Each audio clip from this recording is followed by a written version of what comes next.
Hey, what's going on, everyone? Welcome to the Progressive Action TV show. I am your host, Tremel Thompson. I know you see what the bottom of the screen say right there, right?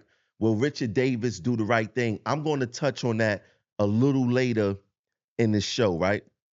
Now, first thing I want to say, if you've been living under a rock, I know you heard by now that I was terminated by the MTA, right?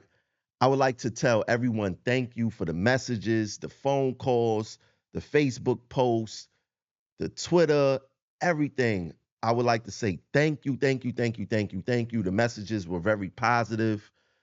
I know that I see now that I mean a lot to a lot of people. I didn't see that before. A lot of people gave me my flowers. I'm gonna tell you this, look, the fight is not over. The fight is not over. But I want to explain something to you guys because I don't think that people truly understood what I was going through the past year and a half with the MTA, right? So I'm gonna give you guys some insight, some context, some background, things of that nature. I haven't gotten a penny. I want to be clear about this. I have not gotten a penny from the MTA since February 2023. Yes, I've been not getting anything for the past year and a half, right? Not a dime, not a penny, not nothing, right? Ever since the assault at Bedford Park.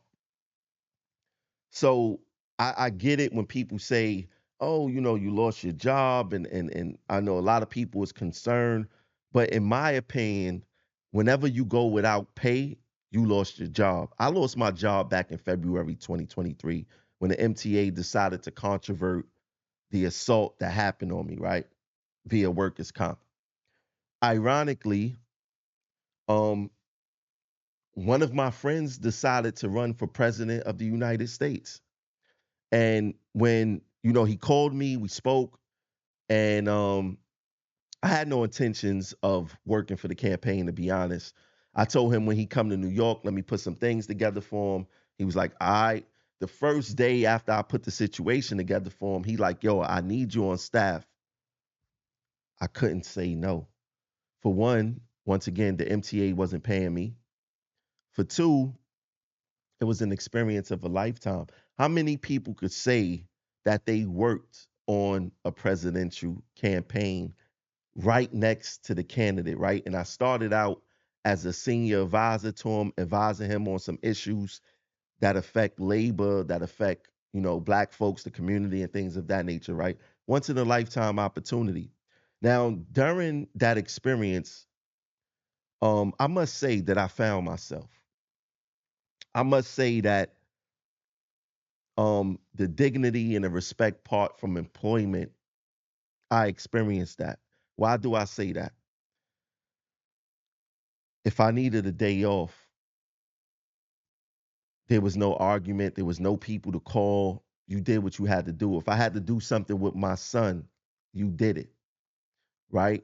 Unlike the MTA, and this is one of the reasons why I got involved with labor advocacy, was the fact that the work rules are horrendous. Everyone knows that who works for the MTA.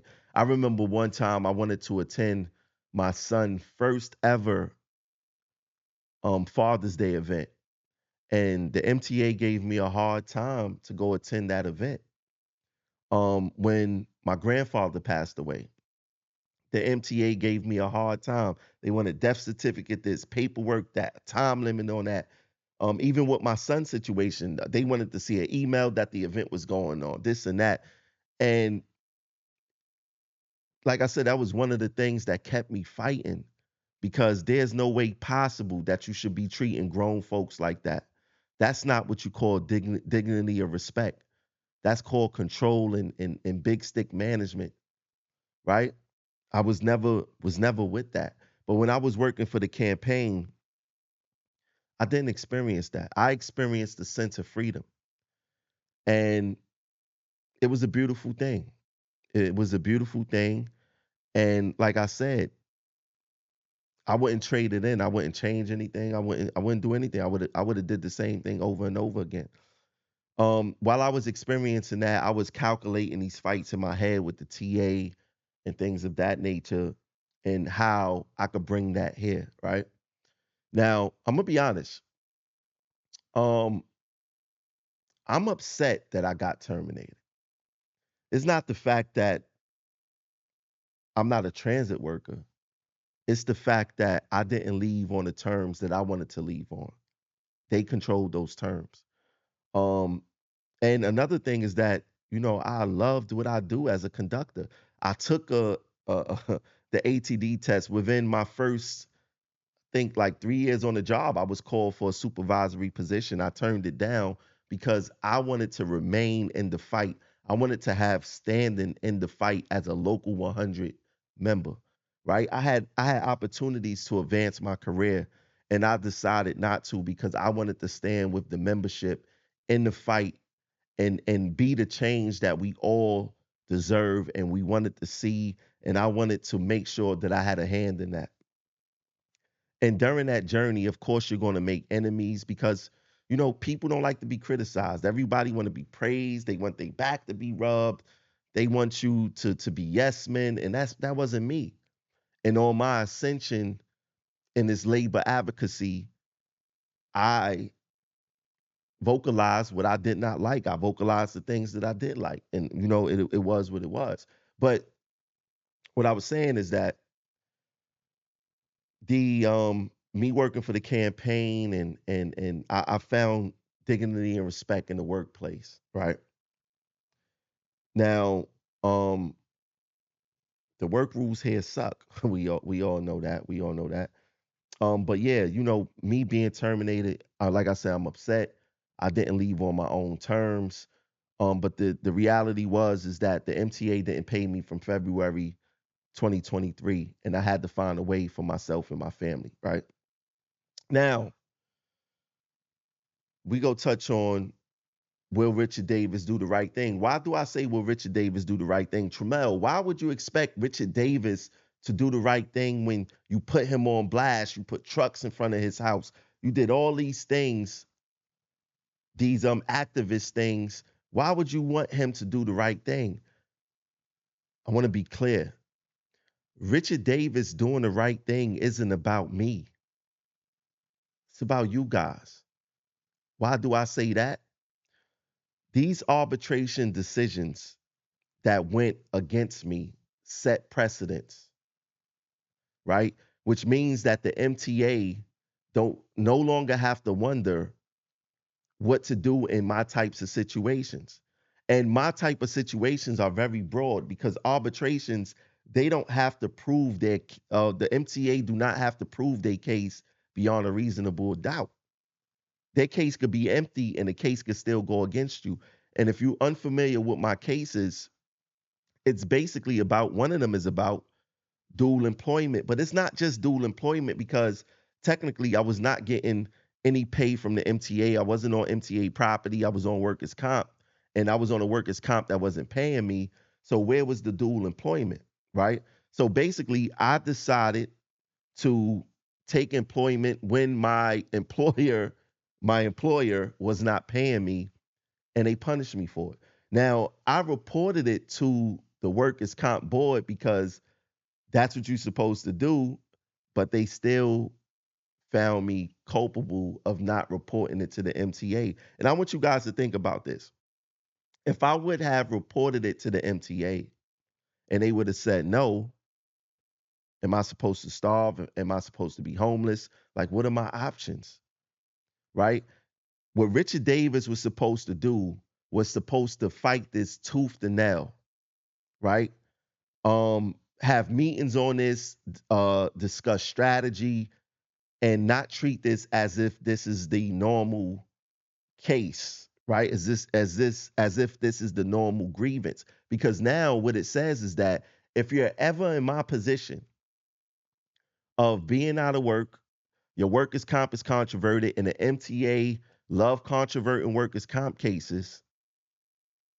Now, while you're out on workers' comp and not being paid, you still have to ask the MTA for permission for you to go work to feed your family. And that process is not one, two, three. That process takes weeks to months for them to figure this stuff out. And what you're supposed to do in that time, starve. So Richard Davis did not put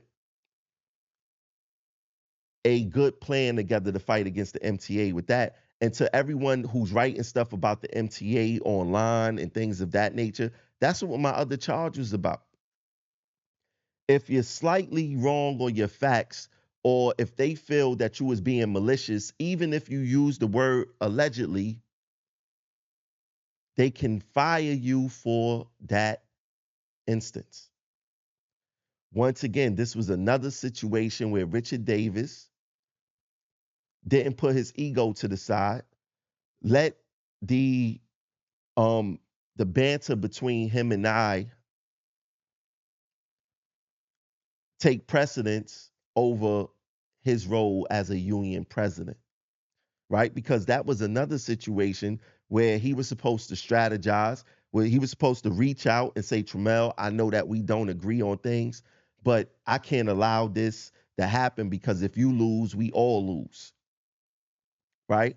He didn't see it like that. Now, like I said, these arbitration cases have set precedent, and the MTA can use this to discipline employees. Well, Tramel, still, what you mean by will Richard Davis do the right thing? Now, this has to be challenged via Article 75. Article 75 is the only way you could challenge an arbitrator's decision. And the scope is very narrow to challenge an arbitrator's decision. And I'm going to discuss that probably on the next show. Richard Davis have the opportunity to overturn these arbitration decisions and do right by the members, because once again, it's not about him and I. It's not about how he feel about me or how I feel about him. It's about him doing his job as a union president, because these arbitration decisions will affect everyone in the future. And you already know how the MTA treat people when they out on comp. And comp has not gotten better. It has gotten worse. Richard Davis has to do the right thing. So if you see him out in the field while he's campaigning, while he's coming to your work quarters, your crew rooms, your depots, ask him, are you going to do the right thing, Richie? Because this is no longer about Tramel. You have an opportunity to fight what happened to Tramel, to redeem himself for not doing what he needed to do during the arbitration, and fight it in court. Because once again, these arbitration decisions is going to affect people in one way or the other. And the union administration know it. The lawyers of the union know it. And everybody just sitting there quiet. But I want to tell you guys, Richard Davis has the opportunity to turn this around. Richie, this is not about me and this is not about you. This is about doing the right thing by the members, putting egos to the side, and fighting this. This will be very detrimental to the membership. And the question remains, will Richard Davis do the right thing? If you like what you heard in this video, make sure to donate to the platform via Cash App, $ Progressive Action 100. Like, share, and subscribe to the channel. I'll catch you guys later. Peace.